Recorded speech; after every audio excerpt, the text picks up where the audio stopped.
underground would look at the miner, and he'd point his finger at the miner and he'd say, "Don't you put that mule under no bad top. Don't you put that mule someplace where he'll get hurt." And the coal miner would look at the boss and say, "What about me? What about me under this bad top?" The boss would look him right in the face and say, "We can hire another man. We've got to pay for that mule." So a coal miner was less important than the mules itself. Coal miners' children had to go to work for the coal company at 7 and 8 years of age. Child labor in a coal mine.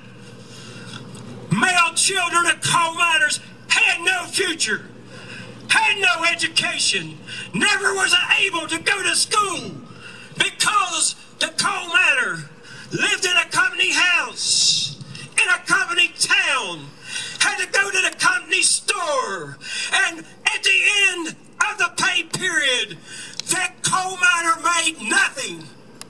That coal miner was working for the privilege of sleeping in a coal company house and dealing at a coal company store.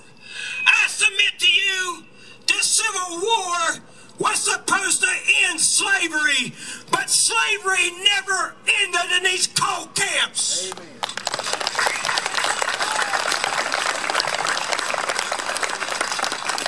Those coal miners, although they never had a formal education, they were smarter than most today because they understood something. When the mine exploded, it didn't discriminate.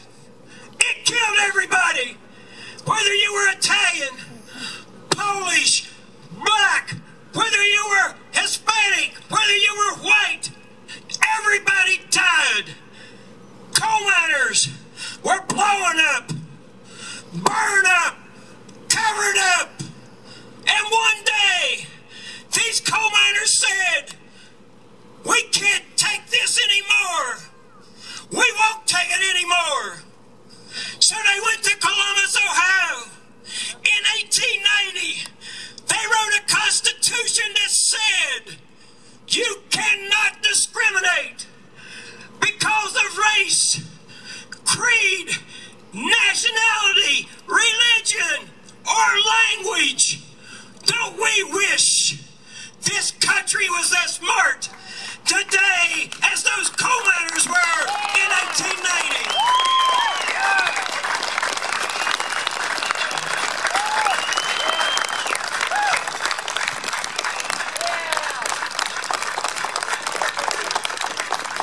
Rich people said, who do they think they are? Forming a union, thinking they're going to bargain with us. In 1907, the Monongah mine exploded, killing 361 coal miners, plus another 200 kids and neighbors and friends who were contract laborers. 500 people in Monongah, West Virginia, most of them Italian descent, spread out one by one by one. There wasn't enough priests to say rituals over them. There wasn't enough cemeteries to bury them. Then, in 1912, on Cabin Creek and Paint Creek, coal miners said, we've had it up to here. We're going on strike. The day they went on strike, the Baldwin Felts came out of Bluefield, West Virginia, went up Cabin Creek, went up Paint Creek, loaded everything these coal miners possessed, put it on the train. They called that train in those days the Bull Moose Special, because the Baldwin Felts thought it would be a great idea to put a machine gun on that train and ride through the tick colonies and shoot up the tick colonies and see how many coal miners they could kill maybe a child or two while they were at it. Maybe they could shoot a woman while they were at it. And the state of West Virginia did not come in and say, stop this. The state of West Virginia stood with the rich and the powerful. The coal miners were losing that strike. But an old lady came up Cabin Creek and Paint Creek, and the coal miners' angel came. But the co-operator said, you're on our road. Get off our road, old woman.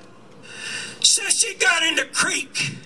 She took her shoes off, and she waded the creek to speak to the miners. And she realized the miners were going to lose this strike. So she called for a rally at the junction of Cabin Creek, and 6,000 people came. No microphone at all. 6,000 people there. And Mother Jones gave directive to the miners. She said, go home and arm yourselves. Go up Cabin Creek. Go up Paint Creek. And you kill every one of those son of a bitches that you can find. You burn every one of their damn temples to the ground, and you'll win this strike.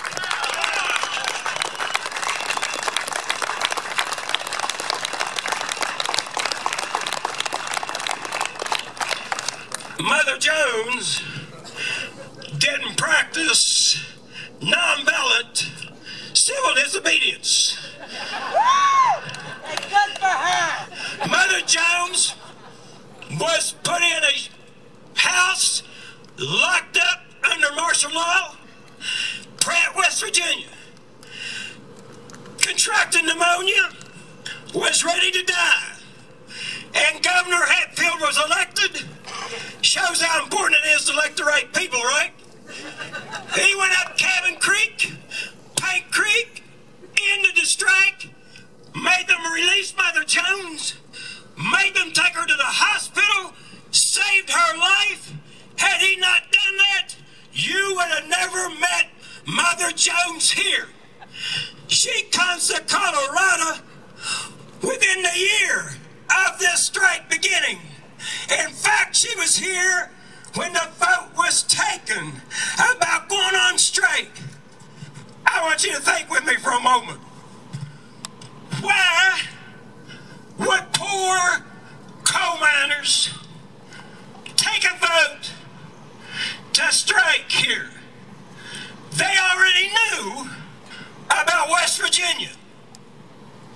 They already knew about the machine guns in West Virginia. They already knew about the Baldwin Felts thugs. They already knew that Rockefeller was the richest man on earth. But they still voted to strike. Why did they do that? Because they said, this land is my land. This land is our land. No coal company has a right to tell me I don't have freedom of speech, freedom of assembly. And yes, they made their own money. I've got a friend who went to the penitentiary for counterfeit. If he had worked for a coal company, he'd have been rich.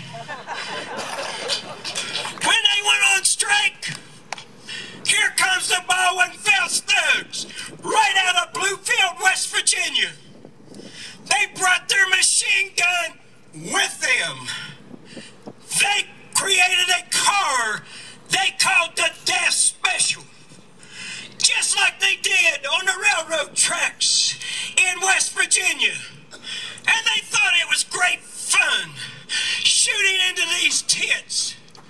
We had an idiot show up here sometime in the last few months who questioned whether or not this was a massacre. Well, let me tell you, he can get in a tent. We'll go up here on the hill. We'll shoot a machine gun into the tent. We'll pour kerosene on the tent. We'll light it, and then he can give us an opinion as to